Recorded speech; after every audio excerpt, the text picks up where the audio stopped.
Okay, so today we're going to finish up P2B, and we're going to learn how to evaluate rational exponents.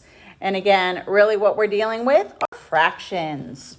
So whenever you have a base raised to a rational exponent, raised to a fraction, what that fraction tells that base to do is turn into a root.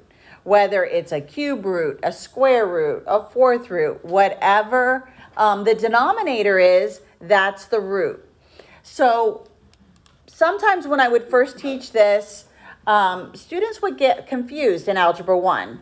So what I would tell them to do is think about the fractions and sort of think about a tree.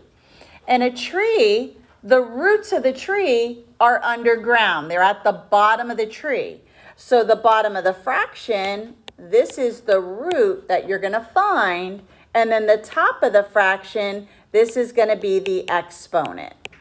So whenever you have a rational exponent, the denominator is the root and the numerator is the exponent. So for example, right here, a raised to the mn power, n becomes your root that you're finding, and then the m becomes the power.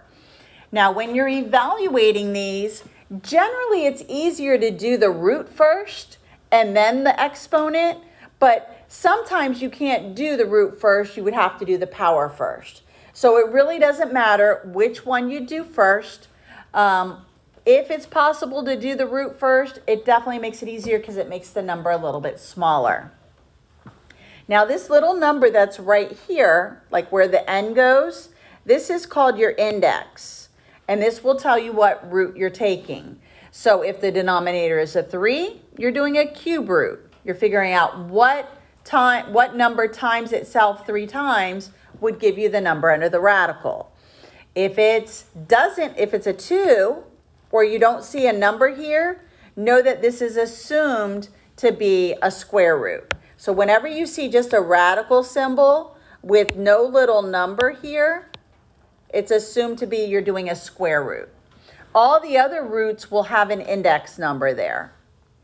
So let's go ahead and try some examples. So the first one is 4 raised to the 1/2 power. So again, remember the denominator, this is going to be the root I'm finding, and the numerator will be the exponent. So really what I'm doing here is just finding the square root of 4, and the square root of 4 is 2, because 2 times 2 is 4. We would have been putting a 2 here, and then raising that answer after we're done to an exponent of 1, anything to the first power is just itself. For the next one, again, the 3 is the root. So I'm going to be doing a cubed root of 27. And then once I get that answer, I'm going to square it. So I need to figure out what number times itself 3 times when I do a cube root that gives me 27. And that's going to be 3 times 3 times 3 gives me 27. So the cubed root of 27 is 3, and then I need to square that. And that gives me 9. Now, if you would have squared 27 first and then tried to find the cube root of that, then the number is getting kind of large. So if it's at all possible to find the root first, then do that. Now we're combining what we learned on Friday along with rational. So we have a negative rational exponent. Remember, a negative exponent does not make the number negative. It makes it a fraction. So I'm going to put 1 on top, or think reciprocal. Then the exponent now becomes positive. And now I can find the 4th root of 81, because again, the 4 is the root. I still have the 1 in the top. And I need to figure out what number times itself gives me 81 when I multiply it 4 times. So that will be 3. because 3 times 3 is 9, times 3 again, 27, and then 27 times 3 is 81. So the answer here is 1/3. That negative exponent made it a fraction. It does not make it negative. Yeah. Now we have 16 raised to the 3/4 power. So I'm going to put 16 under the radical. The root I'm taking is the 4th root. And then once I get my answer, I'm going to cube it. So I need to figure out what number times itself. 4 times gives me 16. And that's going to be 2. And then now I'm going to cube or raise it to the 3rd power. And 2 times 2 is 4. Times 2 again is 8. Next one, we have a negative exponent again. Again, remember, it doesn't make the number negative. It makes it a fraction. So I'm going to take the whole thing, put it underneath a 1 first. So it becomes 1/1000 raised to the 2/3 power. And now I can take care of that rational exponent. It becomes 1/1000. I'm finding the cubed root of 1,000, and then I'm squaring that answer. So I know that 10 times 10 times 10, or the cubed root of 1,000, is 10. So then I get 1/10 squared, and 10 squared is 100. So my final answer, 1/100. And again, we're doing all of this without a calculator. Next one. Now this time, the exponent isn't negative, just the base is. Now, notice this rational exponent, the fraction, is only on the 100. So what's going to happen is I'm going to be doing negative, because the negative sign wasn't underneath, it's not got parentheses. So the negative sign is outside the radical. The 100 goes inside. Got a denominator of 2, so I'm doing square root. So then all I do is find the square root of 100, and I know that 10 times 10 is 100, so -10. Now, if this were in parentheses, we have not learned about imaginary numbers yet, so this answer would be no solution, because the whole thing would go under the radical, and I can never find the root of a negative number when that index or that root is even. If it's odd, I can do it. Like the next one I can do. But if this number in the parentheses is negative, and if this denominator is an even number, I can't do it yet. Coming up later in the course, we will learn how to do these. We end up getting an imaginary number, and it's going to give us the letter I. For the next one, this one, notice the denominator is an odd number. I can find the cube root of a negative number. So it'll become -64. I'm finding the cube root of that, and then I'm going to square my answer. The cube root of -64 is -4, because -4 times -4 is +16, but then times another -4 gives me the -64.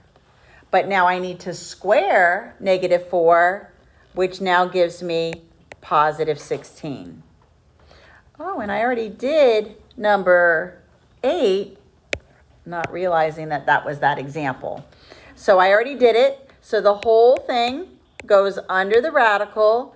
Again, because this index is even, I don't know how to take the square root of a negative number yet. So this answer is no solution. We have not learned about imaginary numbers yet. Okay, for number 9, again, the denominator is the root. The numerator is the exponent. So we're going to find the cubed root of 27. Once we get that answer, we raise it to the 4th power. So the cubed root of 27 is 3, and then I raise it to the 4th, and then 3 times 3, 9, times 3, 27, times 3 again, 81. For number 10, the bottom of the fraction again is the root. So I'm doing the square root of 64, and then I'm going to cube that answer. The square root of 64 is 8, and then 8 to the 3rd power is 512. Now, number 11, I've got a negative exponent, so I'm making a fraction, but the base is also negative. But this one's okay because the denominator is an odd number, so I can find the 5th root of negative 32. So I'm going to first make it a fraction, and then the power becomes positive. Now I'm going to turn it into the root, so 1 over negative 32. I'm finding the 5th root. Once I find that, then I'm going to raise that answer to the 4th power. So then I'm going to get the 5th root of negative 32 is going to give me negative 2. And then I raise that to the 4th power. And 2 times 2, 4, times 2, 8, times 2, 16. Whenever that exponent is an even number on a negative number, the answer will be positive. Number 12, think reciprocal here. It's already a fraction, so I'm going to flip it. I'm going to make the exponent positive, and now I can find the root. And then I can do this separately. So what you can do is find the square root of 100, the square root of 121, and then cube the answer. So really what you can do is take this index and just do each one individually. You don't have to worry about trying to figure out 100 over 121 and try to square root it together. So the square root of 100 is 10. The square root of 121 is 11. And now it's raised to the 3rd power. And again, you could put 10 to the 3rd over 11 to the 3rd. 10 to the 3rd is 1,000. And 11 to the 3rd is 1,331. And again, you're doing all of this without a calculator. So make sure your multiplication skills are good. Number 13, we're asked to multiply these two exponents. Notice they both have a base of 6. Remember, when you multiply exponents, you add the exponents. So I'm going to be adding, keep the base the same. I'm adding 4/3 plus 2/3. It already has a common denominator, so it becomes 6 raised to the 6 over 3 power. I'm going to divide 6 over 3, and it becomes 2, and 6 squared is 36. So at first it looks a little scary, but really all we had to do was add those exponents, and it actually simplified to a whole number. Next one, we're dividing with the same base. So what we're going to be doing is keeping the 125, keep the base the same, but we need to subtract the exponents. So 7/3 minus 5/3 is going to give me 125 raised to the 2/3 power. And now I need to evaluate this. So again, the denominator is the root. So I'm doing the cubed root of 125 and then squaring it.